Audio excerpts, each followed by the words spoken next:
right, lesson 96, page 588, estimating angle measures, and then distributive property with algebraic terms. Look at page 588. It says, we've practiced reading the measure of an angle from a protractor scale. The ability to measure an angle with a protractor is an important skill. The ability to estimate the measure of an angle is also a valuable skill.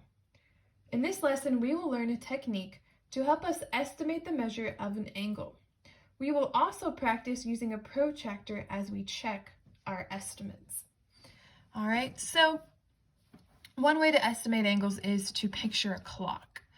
All right, so they have a clock in your book. I've drawn one here. And you know a clock is a full circle, okay? So we're thinking in terms of angles here, degrees, measurements. So how many degrees are in a full circle? Well, you know the answer to that. That's 360. 360 degrees. All right, now, if we're dealing with a clock here, a clock is divided into how many hours?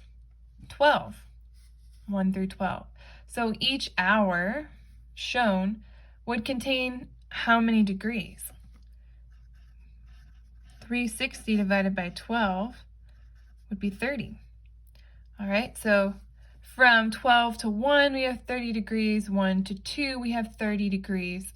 2 to 3, we have 30 degrees.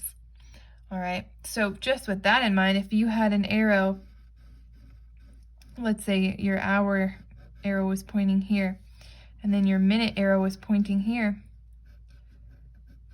and I asked you what's the measure of that angle, right? Well, you would be able to know 30, 60, 90 degrees. And of course, you would already know that because you can just see that's a 90-degree angle. All right, now let's go a little farther.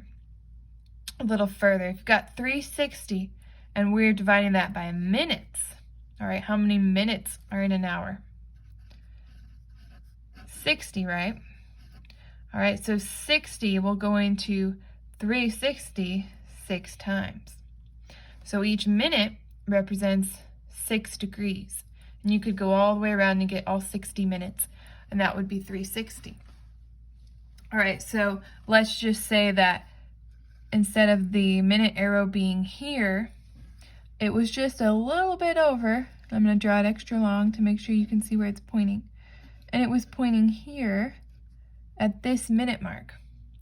Well, you would know 30, and then 6, and then 12, so 42 degrees. All right, so that's a good way to estimate angles, okay? Is by thinking about it like a clock. Okay, so there's an example there. We're not going to do that one. Now we're going to move on to the distributive property. All right, on page 590. It says, recall from lesson 41 that the distributive property spreads multiplication over terms that are algebraically added. We illustrated the distributive property with this equation, and then of course they have the equation you guys know, which is A times B plus C, and that equals AB plus AC. You've distributed your A to B and gotten AB, and then A to C, and you've gotten AC. All right, the distributive property is frequently used in algebra to simplify expressions and solve equations. All right, I just was doing this with the 8th graders, so you know that this is something you're going to need to know for future years. All right, so we're going to practice distributing. All right, so you have 2, and then inside these parentheses next to 2, you have x minus 3. All right, now inside the parentheses, you can't do x minus 3 because these are not like terms. So the only thing we can do is distribute. So we're going to distribute 2 to x and get 2x. 2 times x would be 2x.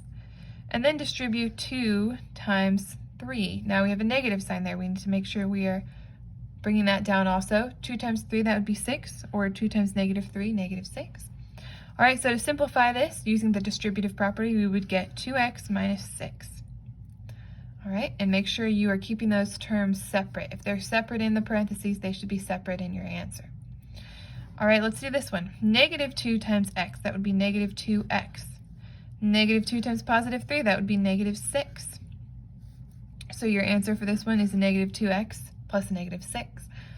All right, for C, you've got negative 2 times x, so that's negative 2x.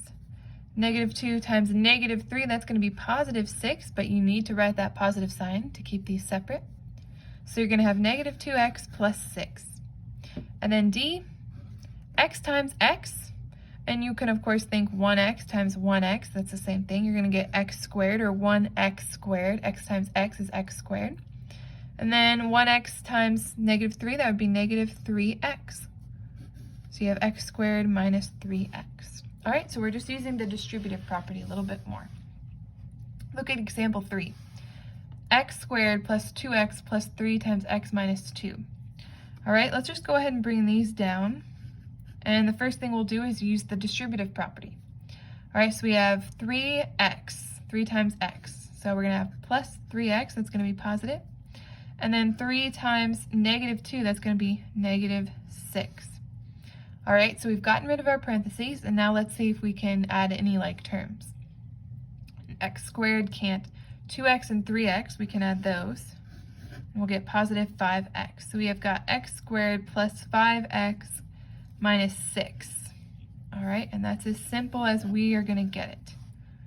None of these are like terms, so we can't add those together. Okay. That's all of the examples, so go ahead and work all of the practice problems on page 591. All right, then press play and I'll give you the answers. All right, so go ahead and work those.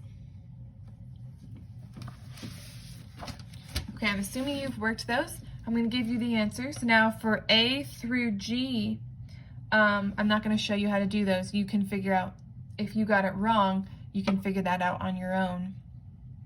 You probably just miscounted a minute mark, or just mismeasured an angle, or made a wrong estimate. All right, so for A, you should get 24 degrees. For B, you should get 120 degrees. For C, you should get 42 degrees. For D, 55 degrees. For E, 15 degrees. For F, 45. And for G, 145. All right, so you can check your own work there. All right, let's do the distributive ones. All right, for H, you should do x times x, get x squared, then x times negative y, so you're going to get minus xy. And that should be your answer for H. All right, for I, you should do negative 3 times 2x. That's going to be negative 6x. Negative 3 times negative 1, positive 3. So negative 6x plus 3 would be your answer. For J, negative x times x, that's negative x squared, or negative 1x squared. And then x times negative 2, that's going to be positive 2x. So for J, you should get negative x squared plus 2x.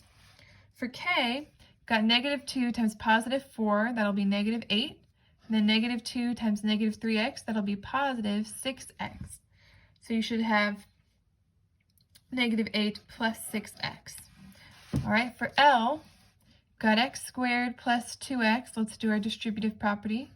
All right, minus 3x, negative 3 times 2, negative 6. All right, we can add these together. Okay. Positive 2x plus negative 3x will be negative 1x. All right, so your answer should be x squared minus 1x minus 6. All right. And maybe you don't have your 1x, maybe you just have x, that's fine too. And then for M, let's do our distributive property again. Negative 3 times x, negative 3x. Negative 3 times negative 2, positive 6. We can add these together. So x squared, and then negative 2 plus negative 3, that's negative 5x plus 6. So that should be your answer for that one. All right, you can go ahead and start your lesson.